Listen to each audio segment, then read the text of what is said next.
ಏನಿವತ್ತು ಮಾನ್ಯ ಗೌರವಾನ್ವಿತ ತುಮಕೂರು ಜಿಲ್ಲಾಧಿಕಾರಿಗಳಿಗೆ ಒಂದು ಮನವಿ ಕೊಟ್ಟಿದ್ದೀವಿ. ಏನು ಮನವಿ ಉದ್ದೇಶ ಅಂತಂದರೆ ಏನು ಅಖಿಲ ಭಾರತ ಡಾಕ್ಟರ್ ಅಂಬೇಡ್ಕರ್ ಪ್ರಚಾರ ಸಮಿತಿ, ಅಖಿಲ ಭಾರತ ದಲಿತ ಕ್ರಿಯಾ ಸಮಿತಿ ವತಿಯಲ್ಲಿ ಇವತ್ತೇನೋ ಒಂದು ಮನವಿ ಕೊಟ್ಟಿದ್ದೀವಿ. ಏನು ಮನೆಯ ಉದ್ದೇಶ ಅಂತಂದರೆ ಏನು ಗ್ರಾಮಾಡಳಿತ ಅಧಿಕಾರಿಗಳು ವಿನಾಕಾರಣ ಸಾರ್ವಜನಿಕರಿಗೆ ದಾಖಲೆ ಮಾಡಿಸಿಕೊಡದೆ ವಿನಾಕಾರಣ ಅಲೆದಾಡಿಸಿ ಮಾನಸಿಕ ಹಿಂಸೆ ಕೊಡುತ್ತಿರುವ ವಿರುದ್ಧ ಒಂದು ದೂರು ಕೊಟ್ಟಿದ್ದೀವಿ.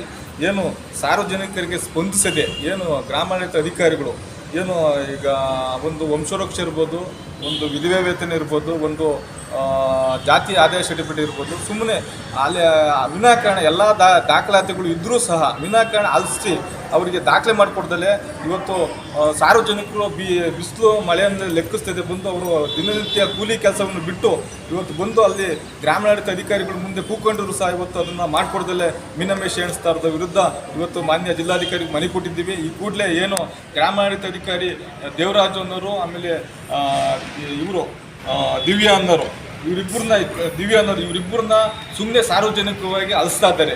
ಸಾರ್ವಜನಿಕರ ಜೀವನದಲ್ಲಿ ಚಲಾಟ ಆಡ್ತಿದ್ದಾರೆ. ಏನು ಇವರು ಅಧಿಕಾರಿಗಳು ಬೇಜವಾಬ್ದಾರಿಯಿಂದ ಅಸಡೆತನದಿಂದ ಒಂದು ಗ್ರಾಮಾಡಳಿತ ಅಧಿಕಾರಿ ಅಂತ ಒಂದು ಬ್ಯಾಡ್ಜ್ ಇಲ್ದಲೆ ಆಫೀಸಲ್ಲಿ ಕೆಲಸ ನಿರ್ವಹಿಸ್ತಾರೆ. ಈ ಕೂಡಲೇ ಅವ್ರ ಬಗ್ಗೆ ಅವ್ರ ವಿರುದ್ಧ ಕಾನೂನು ಕ್ರಮ ಜರುಗಿಸಬೇಕು. ಮಾನ್ಯ ಜಿಲ್ಲಾಧಿಕಾರಿಗಳು ಒಂದು ಮನವಿ ಕೊಟ್ಟಿದ್ದೀವಿ. ಈ ಏನು ಸುಮ್ಮನೆ ಹೃದಯವಾಗಿ ಏನು ನಮ್ಮ ಸಾರ್ವಜನಿಕರನ್ನ ಅಲಿಸಿದ್ರೆ ಮುಂದಿನ ದಿನಗಳಲ್ಲಿ ನಾವು ಗ್ರಾಮಾಡಳಿತ ಕಚೇರಿ ಮುಂದೆ ನಾವು ಉಗ್ರವಾದ ಹೋರಾಟ ಮಾಡಬೇಕಾಗ್ತದೆ ಅಂತ ನಾನು ಈ ಮೂಲಕ ಎಚ್ಚರಿಸಿರೋ ಜೊತೆಗೆ ಸುಮ್ಮನೆ ಅನಕ್ಷತವಾಗಿ ಸಾರ್ವಜನಿಕರಿಗೆ, ವೃದ್ಧಾಪರಿಗೆ, ಆಮೇಲೆ ಏನು ವಿಧವೆಯರಿಗೆ ಏನು ಒಂದು ಸರ್ಟಿಫಿಕೇಟ್ ಮಾಡಿಕೊಡ್ದಲ್ಲೇ ನೀವು ಸುಮ್ಮನೆ ವಿನಾಕಾರಣ ತೊಂದರೆ ಕೊಟ್ಟರೆ ನಾವು ನಿಮ್ಮ ಕಚೇರಿ ಮುಂದೆ ನಾವು ಹೋರಾಟ ಮಾಡಬೇಕಾಗ್ತದೆ. ಅವ್ರು ಏನೋ ಸಾರ್ವಜನಿಕರು ನಮ್ಗೆ ನಮ್ಮ ಸಂಘಟನೆಗಳಿಗೆ ಏನಾದರೂ ನೀವು ಇನ್ನೂ ಹೆಚ್ಚಿನ ರೀತಿ ಈ ಥರ ಅಲಿಸ್ತಾರೆ ಅಂತ ಒಂದು ಗಮನಕ್ಕೆ ತಂದಿದ್ದಾರೆ. ಈ ಕೂಡಲೇ ನಾವು ಮಾನ್ಯ ಜಿಲ್ಲಾಧಿಕಾರಿ ಗಮನಕ್ಕೂ ತಂದಿದ್ದೀವಿ. ಈ ಕೂಡಲೇ ಈ ಥರ ದುರಾಡಳಿತ ನಡೆತಕ್ಕಂಥ ಅಧಿಕಾರಿಗಳ ವಿರುದ್ಧ ಶಿಸ್ತು ಕ್ರಮ ಜರುಗಿಸಬೇಕು.